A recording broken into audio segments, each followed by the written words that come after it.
One of my favorite recent videos was when I did a rundown of Reddit. I took 5 random personal finance questions and I answered them. And I liked it so much that I'm going to turn it into a thing. And what we're going to do is every single month, I'm going to do the Reddit rundown, where I'm going to take 5 random questions from Reddit and I'm going to answer them. I'm going to tell you how I would think about it, what my approach would be, what numbers I'd be looking at. Hey everyone, if we haven't met before, my name's Jacob Turner. I'm a former Major League Baseball player and I'm currently the co-founder of Moment Private Wealth, where we help professional athletes and high-growth entrepreneurs build and protect wealth. So today, when we're talking through these videos, there's a couple things I want you to think about. Number one, I want you to realize how much the numbers matter when we're making decisions. And secondarily, how we always want to make unemotional decisions. So let's dive in. So our first question comes from somebody who's new to saving in general. And they say, what are the basics that help me grow my savings? I'm 25 years old and I grew up broke. I have a decent income now. I'm taking home roughly $5,000 a month with around $2,000 being put away into my 401k and other stock plans with my employer. I'm really bad at saving, especially as someone that had to cover all my expenses since I was 19. It's been hard for me, but I want to make sure that I'm taking things seriously and budgeting more strictly, having a savings fund and putting money into investments so that I can eventually build up enough to buy an apartment in my city, which is in a high cost of living area. What are some tips to help develop better spending habits and make smarter investments? Well, first of all, I think this is awesome. One, that somebody has been on their own since 19 and they're having these thoughts now at 25, they're already ahead of the game. The first thing that I think about when I hear a question like this is we want to try to automate it. And the reason why we want to try to automate it is at the beginning, the key is we want to try to make it as simple as possible. And I want you to think about it like this. At the very beginning, I want you to think about saving as you're just paying yourself first. So in this scenario, if you're getting $5,000 a month, let's pay ourselves $1,000 out of that. And now we have $4,000 left. And we just assume we're only making $4,000 because the $1,000's going away. And we want to do that automatically. We want to set up some sort of reoccurring savings plan where we're automatically pulling money out. A lot of the major brokerage accounts will allow you to do this. The second thing that I would point to here is this individual says that they're already saving to their 401k, which is awesome. But one caveat that I would make is just because you're putting money into your 401k doesn't mean it's invested the way that you should. Now, as a 25-year-old, there's a lot of things to think about when it comes to investing, but realistically, they're not going to have to touch this money for a really long period in time.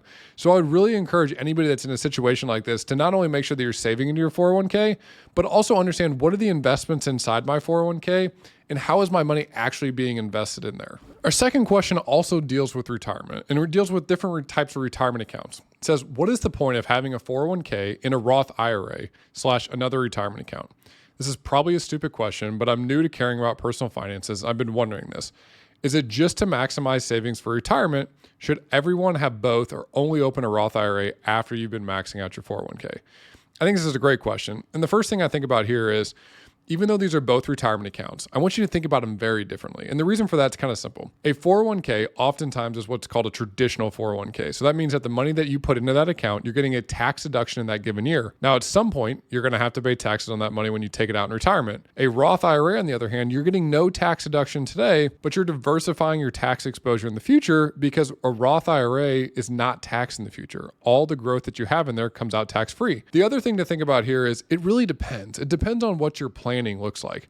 If this is all the money that you're saving right now, I would say, hey, maybe it makes sense to diversify and add a taxable account that you could potentially have access to the money a little bit quicker. The other thing to think about too, though, is not all this money's tied up. In fact, contributions to a Roth retirement account, the actual contributions themselves can be pulled out penalty-free, which is a really important caveat to traditional retirement accounts like a 401k. So for this individual, I think it really comes down to planning.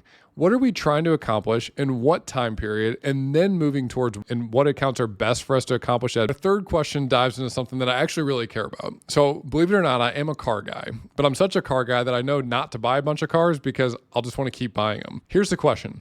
I impulsively financed a vehicle. What can I do?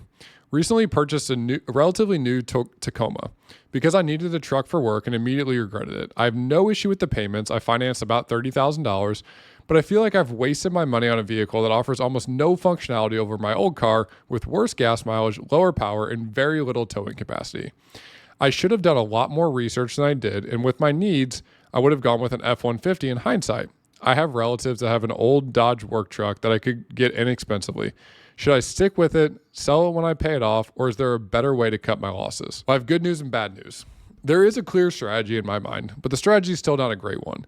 And the reason for that's relatively simple. The minute you buy a car, there's going to be depreciation. Even if you buy it used, there's still going to be depreciation. But I'm going to tell you right now is most likely that depreciation is going to happen over the next several years. You could bite the bullet right now, take the initial depreciation, sell the car, and buy something that's a little bit cheaper and that you feel like actually meets your needs. The other thing that, and I think is a really important note here, is oftentimes these new purchases that we have, they sound great, we get excited about them, and we make emotional decisions. In this scenario, maybe we're at the car lot and we're saying, man, that Tacoma looks great. But let's step back and let's wait 24, 48 hours before we ever make that purchase in the future. Where we're at today, what I would say is I would look at, hey, how much is this vehicle depreciated? If I go to sell it today, can I pay off what I owe? And how much would I actually be losing on the vehicle? Because I think what you need to have is you need to have all the numbers in front of you to make an educated decision. Our next question deals with the idea that I talk about a lot, that the best way to invest and the best time to invest is now. So here's the question. Our entire net worth is almost entirely through savings, and we're very scared of investing. How do we get out of this mindset? My wife and I, both 31 years old, have always been heavy savers. We both work in tech, and our incomes are divided into a base, bonus, and stock compensation. Our goal has always been to try to live off our base salary of the person who earns lesser. The remainder of our money simply goes into a high-yield savings account and CDs. Our current salaries are relatively high, but that's why we're able to do this. However, we do not know how long that will last. We want to invest the money in the market, but have always been very, very risk averse. This ability to invest means that we're constantly scrimping because we're always trying to save, which in turn means we have a lower quality of life. We also see other people who are investing heavily and know that those people will easily overtake us in the future in terms of savings/net worth. In addition to this, we feel completely indebted to our jobs, as this is the only way we see our net worth increasing. We both come from middle-class families where our parents were both heavy savers, and when we try to talk to them about this stuff, they always get very scared. I suppose my question is this: are there others like us who are in the same boat, and how do we get out of it and start the investment journey? Any books or articles that have helped you? Well, I think this is more common than people realize, and the reason for that's simple. Investing can be scary, right? In order to make money, we have to be able to take some sort of risk. And whenever we take some sort of risk, what that means is we're going to inevitably see ups and downs. One of the scariest parts about investing is that you can open your account at any given time, any given day, and be able to see what the value is. Compare that to any other asset you have in your life, your house, your car. You don't know what the value of that actual asset is today unless you got a valuation done.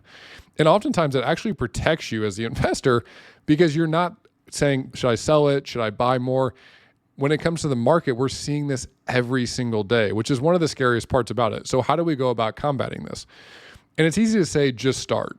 But I think really what it comes down to is I call it a dip your toe in the water strategy. So right now you have money in a high yield savings account, so that's probably earning something like 5%. You don't have to turn the dial up to level 10. Now look, the reality is the more that we have positioned towards growth assets or equities, oftentimes the better our potential rate of return in the future is going to be. But that doesn't mean we have to have the dial turned up to level 10. And this is what I talk about a lot of times with our entrepreneurs that sell a business, with our athletes that are coming into a contract is, let's just dip our toe in the water. We can start very conservatively, but let's just start investing. And the reason why I say that is it helps you to start build the muscle. It helps you to start build the muscle of, okay, if I open my account, I see it's down 10, 20, 30, $100,000. What am I going to do? Because the best investment strategy that you can have is the one that you're able to stick with. But I think the other caveat here to mention is that they're spot on. If you don't start investing money, you're ultimately really losing money. When you think about inflation and everything else that comes with it, investing money is the greatest way to build wealth, but you have to do it in a way that you're able to stick with. So my approach here is let's dip our toe in the water and then let's slowly turn the dial up as we get more and more comfortable. Our last question today revolves around another car decision. It says, is it worth paying off a $13,000 car loan with $70,000 in the bank? As the title states, I'm curious if it's worth paying off my car loan. Here are the details. $13,200 loan at a 6.74% interest rate, around 37 months of the payment left, $357 a month. I'm earning approximately $120,000 annually with an 802 FICO score, $70,000 in the bank, $60,000 combined in 401k and Roth IRA.